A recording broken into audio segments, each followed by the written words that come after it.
Dans cette vidéo, nous allons utiliser un groupe de fonctions de base pour l'ensemble des traitements de texte qui consiste à mettre en forme la police d'écriture du document.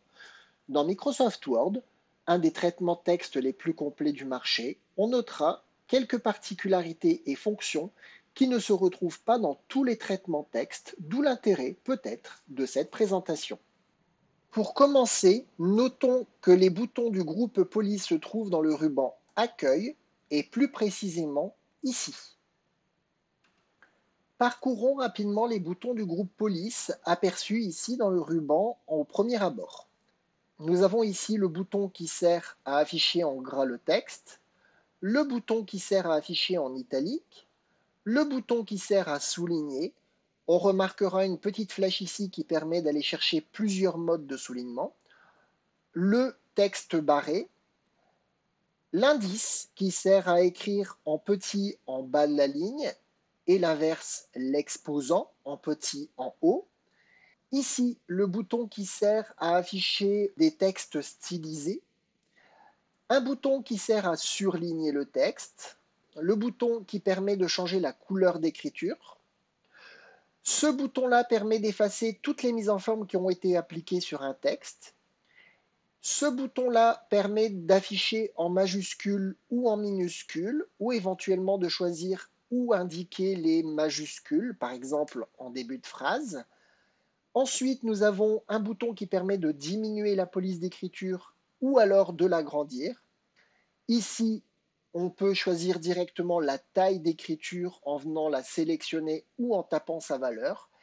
Et ici, on peut choisir la police d'écriture, c'est-à-dire la forme de l'écriture. Il est à noter que dans Word, tous les boutons ne sont pas directement visibles dans le ruban. On a pour ça un bouton ici qui permet d'aller dans les options supplémentaires du groupe police. Ce style de bouton, vous le retrouverez dans de nombreux groupes, comme ici le groupe paragraphe, le groupe style, etc.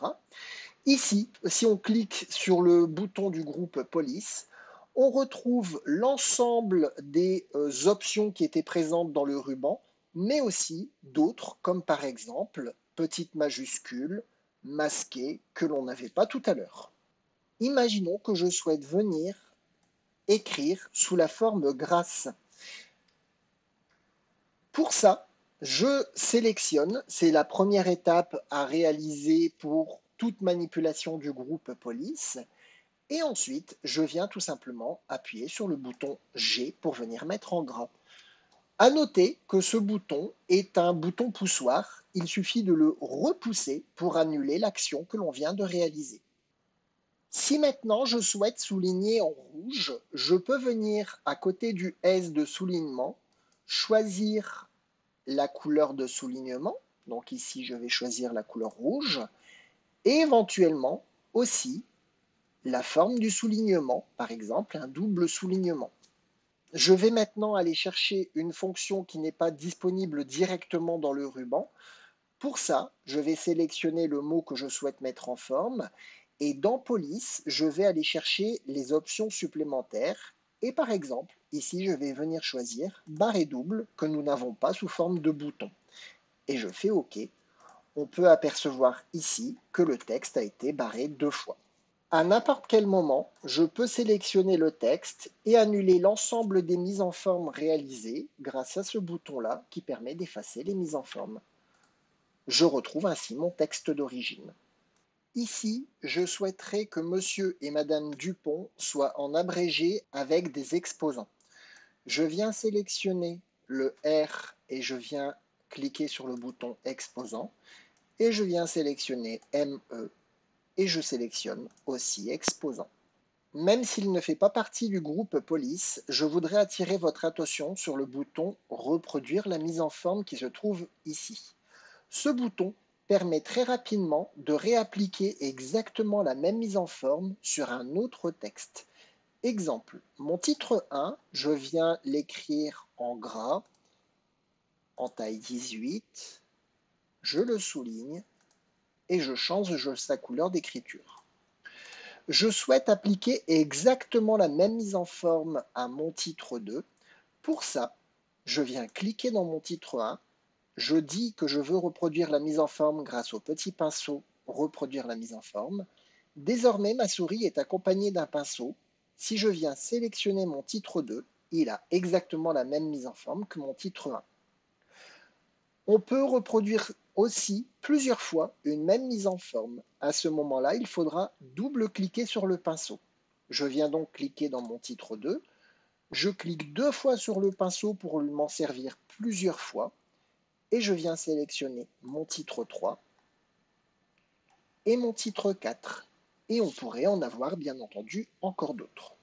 Parlons maintenant quelques secondes du bouton qui permet de mettre en majuscule ou en minuscule le texte. Je sélectionne par exemple mon titre 4 et imaginons, je souhaite l'écrire complètement en majuscule. Je viens sélectionner l'option souhaitée dans le bouton qui me permet d'écrire la totalité du texte en majuscule.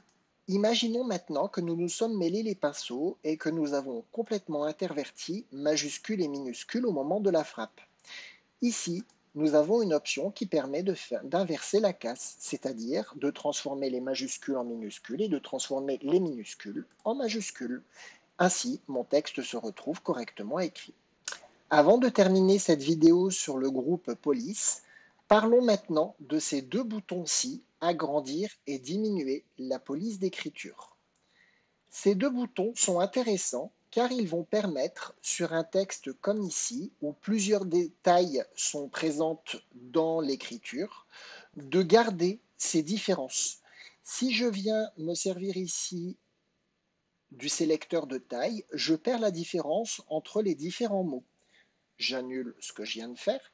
Maintenant, si je me sers du bouton agrandir ou diminuer l'écriture, eh bien je peux agrandir l'ensemble de l'écriture tout en gardant une taille distincte entre les différents mots.